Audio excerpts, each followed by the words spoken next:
guys are all making it home from wherever you are. Maybe you stayed at home this 4th of July weekend. It was definitely different for sure. We're going to wait for just a second to get everybody to join in. We are live on Instagram. So hello to my Instagram family. Hope you guys are all doing well. And we're also live on YouTube and Facebook. So you'll see me going back and forth between both cameras to be able to talk to everybody at one time. It's so exciting and I'm thrilled to be here. So we just got in.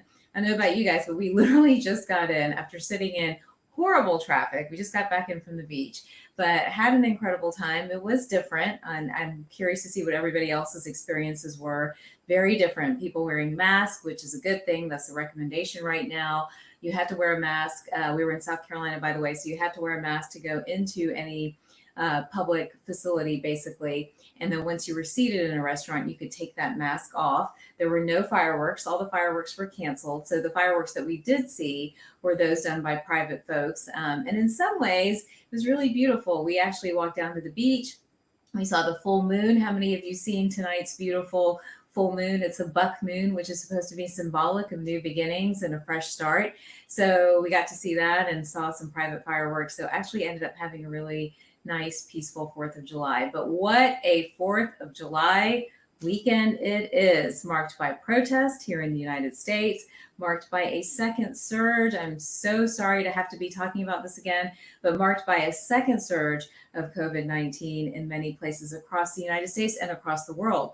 Apparently, even in Spain, I don't know if we have anyone joining us from Spain, but even in Spain, certain parts of the country have gone back on lockdown where there are escalating cases. And in England as well, they've moved to close bars because how do you social distance when you're at a bar? So across the world, there's fear again, there's concern about this emerging second wave. And I wanted to take tonight to bring us all back together, no matter where you are in the world or here at home in the United States, to really get us back on track, because I feel like, again, it's March all over again and we're all spinning and getting a little bit out of control. So let's get this Sunday Night Live started, and feel free throughout the broadcast to post your questions and I'll get to whatever we can in the time that we have today. You guys know, if you've been watching, that I love to start with a quote. Here's a quote. I felt like this was appropriate for the times that we are in. Courage is the price that life exacts for granting peace. Courage, let's think about that for a second. Courage is the price that life exacts for granting peace. This is a time that calls for incredible courage. It calls for us tapping right back down into the strongest and most authentic part of ourselves. And it's a time for action, not observation, and a time to come together to really display what it is that needs to change and what it is that needs to happen. We've been talking a lot about leadership. We've been talking a lot about the pandemic. The two go hand in hand. We know that we need leaders that exhibit courage, the courage to face what's happening, to make bold moves, and to make changes along the way. So that's your quote, and I'll say it one last time for those of us joining more recently. Courage is the price that life exacts for granting peace. All right, moving down into the headline. So what are you guys the most concerned about? We've got so much to talk about. Part of me doesn't even know where to begin. So we'll start with the second surge, because I think that's the part that many of us are having a little bit of just sort of a little heart flutter or palpitation about, because nobody wants to go back into lockdown. Nobody wants their kids to stay home from school. Nobody wants to shut their businesses back down or have to go back into a case where we're dealing with unemployment and furlough and so many of these other issues. So with the second wave, let's break down what's happening there. We are seeing spikes, and I actually wrote some numbers down. There are spikes across the United States. We are not sure exactly why those particular spikes are there, but let's take a look at it. There are about 10 states, a little bit more than 10 states, that are seeing a pretty big surge in coronavirus cases. Now, the worldwide death rate is still at 1%, which is comparable to the flu. The way we are reporting here in the US, that death rate does look higher, so that gets super confusing. But we do need to keep in mind that the death rate is roughly at 1% across the world. And the reason that coronavirus is concerning is because there seems to be a higher need for hospital services, oxygenation, ventilation now is out, but some of the supportive care than there is for the flu. So that's the concern there. But here are the states that are seeing the biggest surge. Those would include California, Texas, which, as you know, parts of Texas did go back into shelter in place. Parts of North Carolina also went back into shelter in place. Florida, Illinois, New York, Massachusetts, New Jersey, I think Georgia, I think we're on that list too as well of surging numbers. I think Louisiana was on that list too. But those are some of the states where we're seeing a pretty big increase in the number of cases. Now, everyone's asking why. Why are we seeing this? What's happening? Well, there's so many reasons, and it's really hard to point fingers and to accuse anyone of anything. But hey, we've had now 2 months of protest and getting out on the streets. That could be a reason. We reopened, many states reopened in the last 6 weeks or so. Possibly that's a reason. Memorial Day weekend was celebrated across the United States. Maybe that's a reason, but it's really hard to say. But here's what's happening. There is a spike and there is an increase in caseload, but it is not a reason to panic. And I want to reassure everybody that we do not want to panic in the face of this pandemic. I feel like that only causes more fear and more concern. And the mental health and financial fallout from this pandemic is going to be and continues to be probably a greater pandemic than the one you're just seeing with the virus. What do we do? How do we tackle this? You guys have heard me say this over and over again. I'm going to continue to say it. It's really taking care of yourself and your families and your communities. What do you do? How do you do it? We're going to break down Immune 101 all over again. I'm going to keep doing it every day until we really have this down and we're spreading the message across the entire globe. But there's so many great ways you can take care of your immune system. You can cut down your risk. And of course, we want to observe the ones that are already put in place, which include washing your hands, wearing a mask, right? Hashtag wear a damn mask, wearing a mask, and then also maintaining social distancing and non-gathering. Right now, it's pretty universal, not gathering groups greater than 10 people under that 6 feet sort of parameter there. So those are the things to observe at the moment. Let's take a look at the headlines, though, and get a sense of what's happening out there on the field, because we have all kinds of news reports coming at us, and sometimes it's hard to make sense of what's what. So there is a surge, that's true. There is a rising number of cases, that's true as well. There is the inability to test, which is messing up all the numbers, at least here in the United States. For example, here in Georgia, I'm getting calls over and over again of people wanting to test, but they can't get into a testing site or a testing facility, or they have an appointment for like a week out or 2 weeks out. That's simply unacceptable. It's really hard to get a sense of these numbers when we can't test and we can't test appropriately. So testing continues to be a challenge and not being really clear about what's happening. Secondly, there is a concern, and this was just released July the 2nd, that there is a new, more infectious strain of COVID-19 that is dominating the majority of the cases of the virus currently. And so according to this particular study published in Tcell, it shows that the variation is more infectious, maybe in laboratory conditions, but it makes it easier to spread person to person. However, it seems to be a weaker virus. So remember, the entire family of coronavirus and SARS viruses are actually cold viruses. That's what they are at the end of the day. So it appears that whatever we're seeing right now in this second surge is probably more infectious, meaning it's easier to spread from person to person. That's why wearing your mask is so important. That's why washing your hands really matters, but not at the cost of shutting everybody down, keeping kids home, and again, taking this incredible toll on everyone's mental health. I feel like that's going to be a bigger story and a bigger issue in the months and weeks ahead. So please, please, please wear your mask. That's what we're seeing out on the field there. All right, next story that I want everyone to pay attention to. There is so many stories about what helps prevent coronavirus and what doesn't help. And we're going to get back to that in just a minute. But again, we've got a study coming straight out of the Journal of the Endocrine Society talking about how coronavirus impacts the whole endocrine system, all your hormones, right? So estrogen, progesterone, testosterone, your sleep hormones, so many different hormones involved. And this particular study is finding that SARS COVID-19 can cause loss of smell and gain entry into the brain. In the past, many people developed a post-viral syndrome that's accompanied by fatigue. And I'm seeing this, by the way, with coronavirus as well, where the virus is long gone, but there's still this sort of post-viral fatigue that is lingering. So keep that in mind if anybody is suffering from those particular symptoms. This could be caused by adrenal insufficiency, where the adrenal glands are not making enough cortisol due to the damage of the pituitary system. So SARS, which is a virus, can have lingering impacts, meaning you're not infectious anymore, but it's created almost either a hormonal imbalance or an autoimmune response or something that is disrupting the body's ability to heal. And this is just not unique to SARS, by the way. We've seen this with so many different viruses, Epstein-Barr, mono Lyme, mycoplasma, so many different viruses where the virus comes in and should be done and over with, right? But instead, it lingers. It creates this kind of post-inflammatory syndrome. We saw it with the kids, the cluster of kids in New York and places like that, where they developed a post-inflammatory type syndrome. And it just leaves longer lasting effects. So that's sort of the fallout from some people that do get infected with coronavirus. So keep that in mind as well. But here's the exciting part.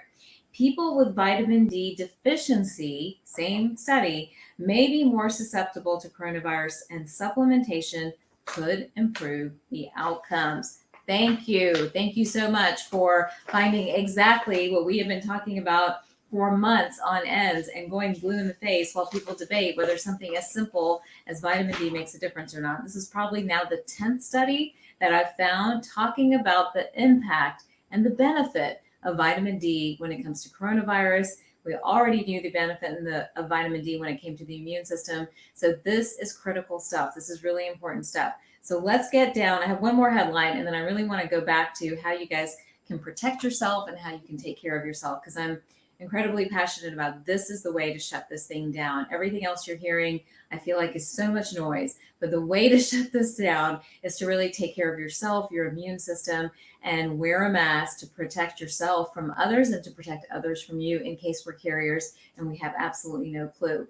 I don't think, and I'll reiterate that again, I don't think shutting businesses down, keeping kids out of school, shutting down the infrastructure of society, I don't think that is the answer. It is a Band-Aid. It is not the fix. And this is the part that gets me so frustrated and so upset that we're not having a bigger international discourse on some of this. All right, one more headline and we'll get into how to take care of you. So the World Health Organization, a lot of debate about hydroxychloroquine, right? We heard Trump was on hydroxychloroquine for a period of time. We heard it was good. We heard it was not good.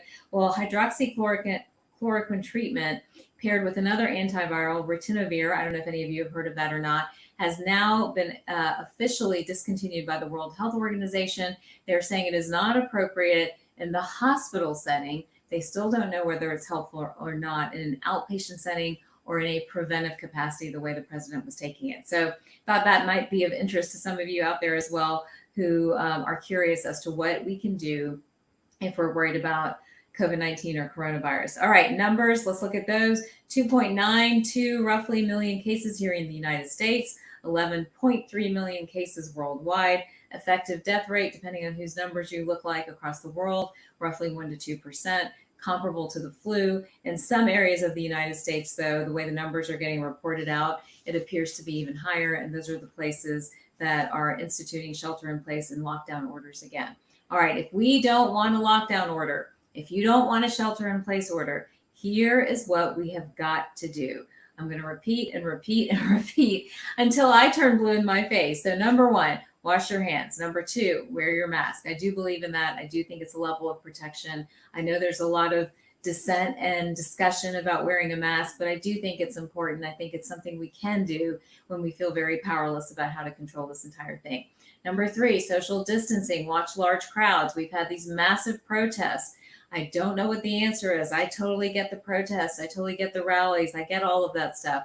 But at the same time, we have a global pandemic. So it seems to be we're at a crossroads there. So we should not be surprised when we see the caseload go up. So keep that in mind as well. And finally, last but not least, how do you take care of yourself? So here again, and if you've been following me, you're probably so tired of me saying this, but I want to repeat it. Your T-cell mediated immunity is what is going to help you win this game.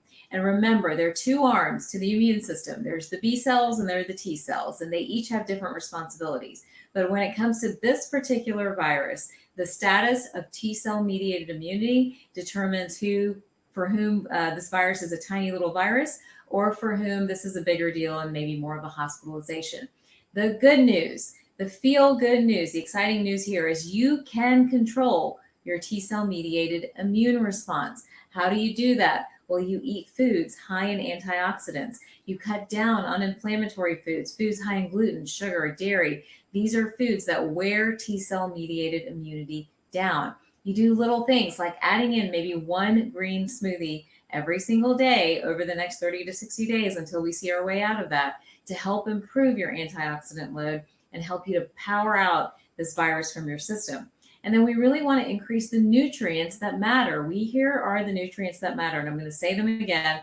Vitamin D, as we just talked about in this particular study, vitamin C, that in many studies has come up over and over again as something that's incredibly helpful and good at reducing viral loads, zinc, which thins down respiratory secretions, and vitamin A, which is an antiviral and antibacterial as well. So those are some of the immune boosting nutrients that is really important to have in your system, or to have kind of in your body to help you fight off infection. So that's T cell mediated immunity, the nutrients you need. Now, there are other factors involved as well. Those factors include how much sleep you're getting. It's important to get good, consistent sleep.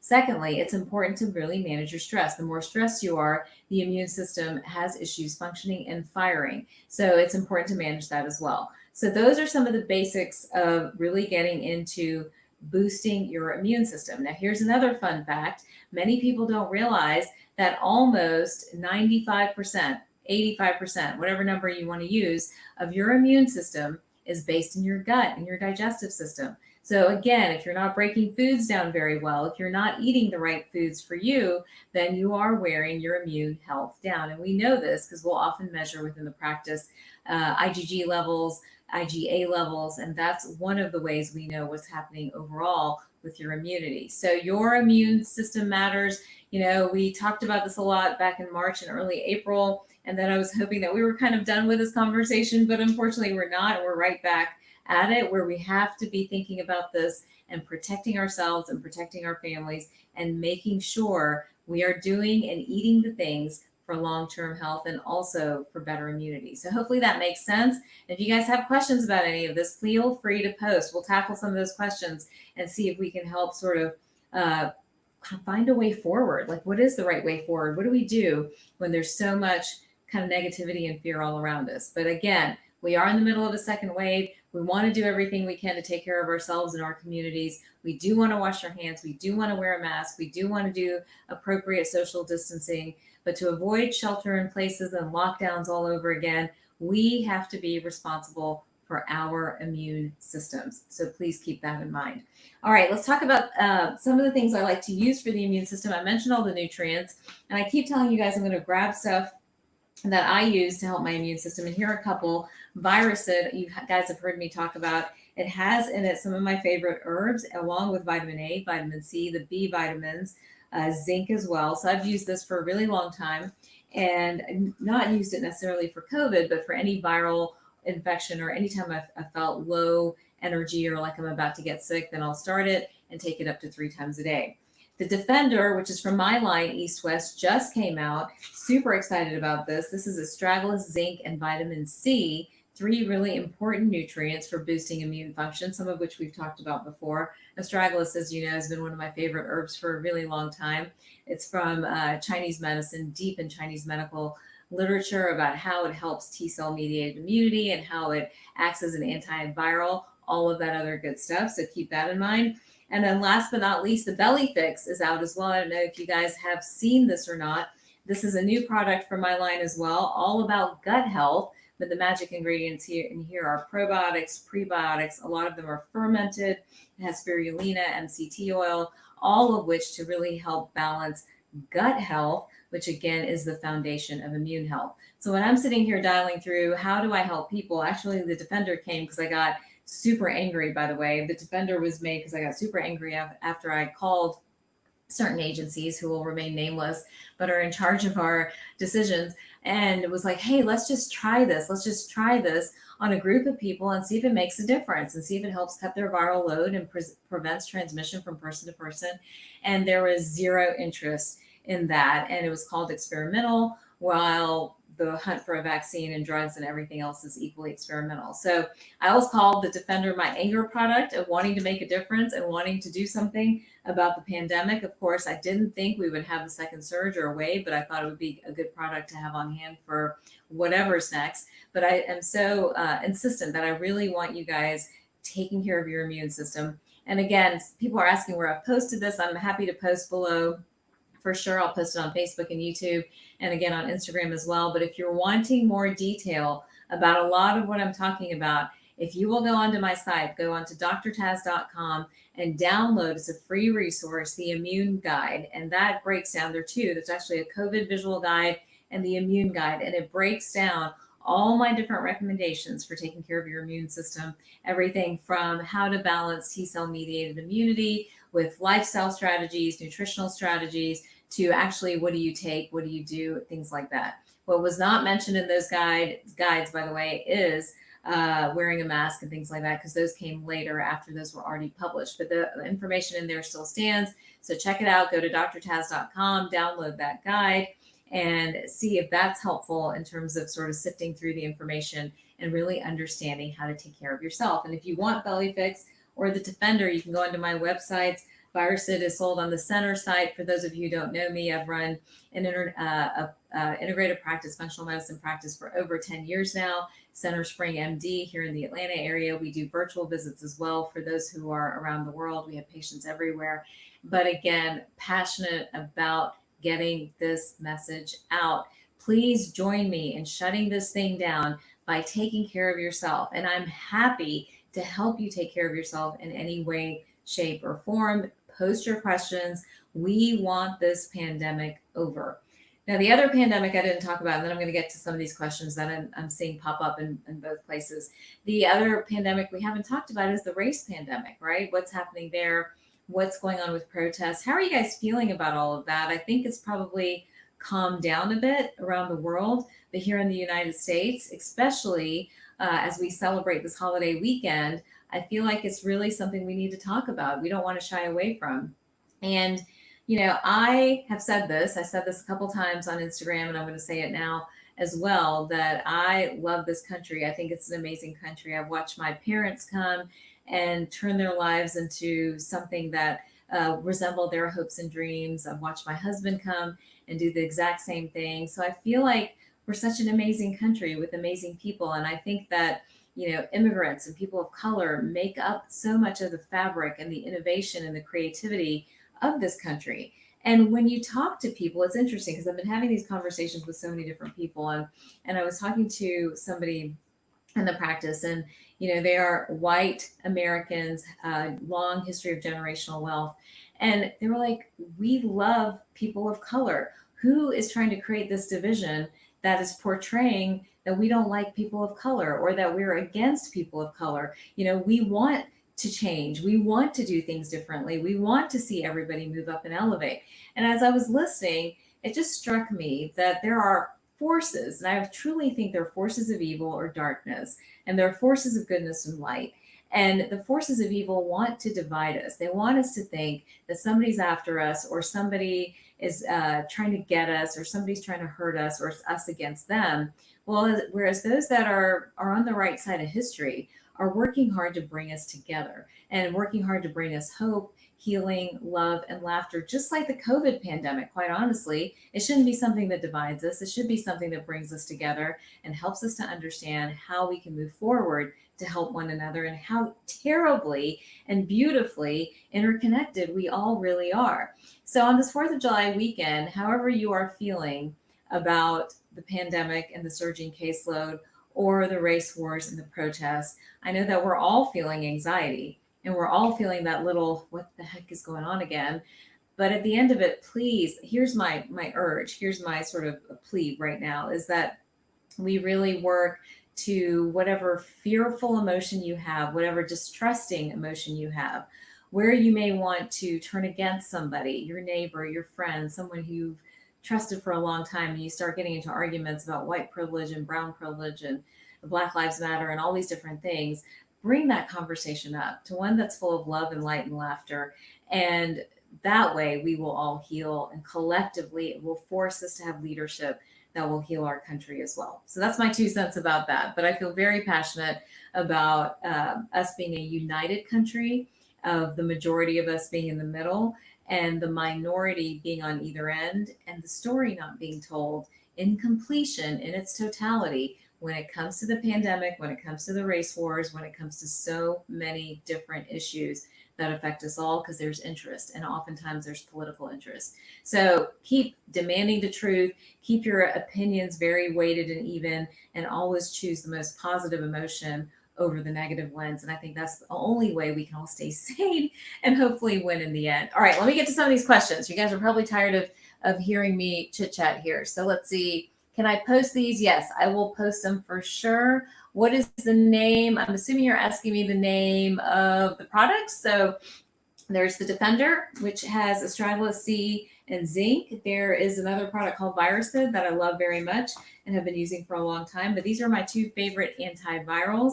If you need to fix your gut, of course, there's the Belly Fix, because remember, over 80 to 90% of your immune system lives in your gut. So those are the three that you can go on to drtaz.com and look at the immune guides that are on there, and that'll help you sort of sort through this information a little bit better. And then if you want to go to my practice website, that's centerspringmd.com. Center spelled CNTRE. All right, let's see. Any other questions for me, guys? I'm running through your comments here. I don't think I missed any. Let's go over here. All right, let's see. Love over anger. Yes, yes. More love, less anger. We've got to focus that way. All right, let's see what else we've got here. Lots of great comments. Laura is asking me, how are you? Goodness gracious, I haven't seen that name in a long time. Hope you're doing well. Why are natural therapies dismissed by the government and regulated entities, and drug therapies and vaccines are what they focus on? I know it's a loaded question, but would love to know how to be an advocate for mainstream holistic remedies instead of constantly medicating. Yeah, that's a challenge. So I think here's what I think. I'll probably get in trouble, but here's what I think. I think that it's very difficult to monetize holistic remedies because they're natural. It's very hard to put a patent on them, to put a trademark on them, and then turn them into dollars. And at the end of every drug that's out there, there's a pharmaceutical company that has invested millions, sometimes billions of dollars into R&D, into development, into clinical trials, into lobbying to get their product through. So their voice is often the loudest. So unfortunately, it is a financial probably motivator more than anything else. Just as those dollars are spent on pharmaceutical medications, they're also spent on physician education. So most physicians don't get the education about other remedies, natural remedies, unless they consciously go out and seek it, as I have done and many of my amazing colleagues have done as well. So that's where you're seeing the difference there. It's an educational issue, and it's a lack of the ability to monetize and completion issue. However, I've always held, and I still want to do this, I'm always running and doing 50 things, but I've always held that we will solve our healthcare crisis when you overhaul medicine back to the relationship between the doctor and the patient. You give time to that relationship, and you widen what you can offer, because there are times where we need those medications. I'm the first to tell you that. Right here during the pandemic, let me tell you what's been happening there. So many people have been so anxious and unable to sleep that I've been writing more medications, prescription medications for sleep disorders, anxiety, stuff I've done it at a higher pace in the last probably 3 months than I've done in the last 5 years. So there's a time and place for medication. There's a time and place for surgery. There's a time and place for technology. But there's also a time and place for a relationship with your doctor, one that really looks at the connections and how things are interrelated. The way medicine had been practiced before was as separate boxes of a giant system. So you go to this box and this box and this box, but there's no one pulling those boxes together, even though you have incredibly talented people sitting at the helm of medicine in any specialty or in any institution. But the inability to pull it together is ultimately going to be our demise. And I think we're seeing it with this pandemic too, where we're not talking about the whole entire picture. We're just focused in on a vaccine or a drug. You're going to see it. I see it in the race issue, where again, you're not talking about the whole picture. You're just focused in on this one did this and this one did that. So again, I think it's so important for the next wave or the future of medicine. I hope medicine goes through a transformation, just as I think our political system will, just as I think so many other institutions will, and the way we even do business will. But I hope medicine also is forced into a transformation where it brings back the doctor to the patient, that relationship is reestablished, and that's where healing happens. If you widen the toolbox, and you provide all kinds of different options. And the art of medicine is knowing what to do when. And I'm incredibly passionate about it. That's how we train everybody within our practice. You know, we hope to reach more doctors in the future with this sort of methodology as well. But that's the answer. That's a really long-winded answer. That's a super long-winded answer to your question, Laura. But I don't know. I don't know where to begin with that, other than to make it a consumer movement where everybody demands this and to lobby for it, right? So there's a political component to it. It's putting dollars where this medicine matters. And then ultimately the system will change, or one can only hope the system will change. All right, so that's my answer to that. Let's keep going. Let's see if I missed any other. What do I suggest for children for vitamins and supplements? Well, it's very similar. It's probiotics. I do like astragalus for children. I like zinc and vitamin C for children as well, and vitamin D too. The doses, of course, are a little bit different, and I'm happy to post those after the broadcast today and put those down there, but it's the same, just literally close to half the adult dosage for young children. If your children, by the way, I've been getting this question a lot, especially when it comes to the Defender, if your children are over 100 pounds, like almost mini adults, then yes, by all means, you can use standard products on them that we're recommending.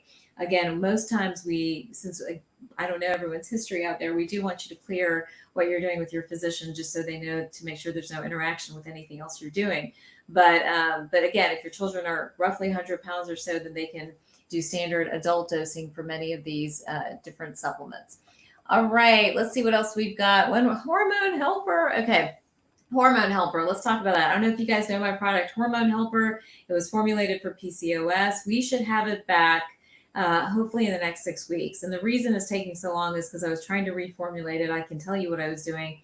I put berberine in it. Berberine is an herb that helps to regulate blood sugar. So important for hormone balance, but it tastes awful. So it may be converted into a pill to avoid the taste issue, but we're working on it, just trying to make a better formula. What you can do in the interim is you can use a product called Ovasitol that will help to balance your hormones, or you can use the 3 main ingredients that were in Hormone Helper separately for right now.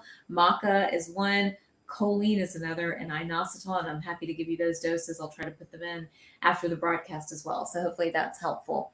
All right, antioxidants. Someone's asking me what antioxidants I'm suggesting. Antioxidants, again, my favorite in this particular scenario for these times, high dose vitamin C, very important. Take at least 1 gram to 2 grams daily. Secondly, vitamin A, a potent antioxidant. We know it's an antiviral. I like getting this one more through food rather than necessarily supplementing it. So your brightly colored fruits and vegetables, your orange, like carrots, sweet potatoes, kale, all of that stuff is very high in vitamin A. That's why I like the 1 green smoothie a day, because I feel like it's a great way to get all those great antioxidants in and really give your body this burst of energy and immune support that it needs. So those are my favorite antioxidants. Let's see. I think I got everyone's questions. So again, and we went over just a little bit, but if you still have questions and comments, please feel free to post them in the comment section below on Facebook or YouTube. And for those of you on Instagram, post your questions there for me as well. You can DM me. You can text me, by the way, on Instagram. I have a phone number there. So feel free to text me if you're still confused, not sure what to do, all that other good stuff. And I look forward to talking to you guys again soon. So check out these products on drtaz.com. And let's end with a positive quote, because remember, our challenge for the week is to move up, to move into more positive emotions. So here it is. We can still dream. We might be in the midst of uncertain times and multiple pandemics, but here's the deal. That uncertainty is an opportunity. Never walk away from an opportunity. Remember, when opportunity knocks, you open the door. When opportunity disappears, you build that door. But here's what you want to do. You want to tap into who you are while the chaos swirls around you, and what it is that you want to accomplish, and what it is that you want to do, and live your most authentic life. That way, the madness, it doesn't get to you. And worry never serves any of us any good anyways. So, straight from Walt Disney, all your dreams can come true if you have the courage to pursue them. So I'll leave you with that and the week ahead, hoping it'll be calm and peaceful. Remember, my friends, to stay healthy, stay well, stay super powered, and I will talk to you guys soon. Good night.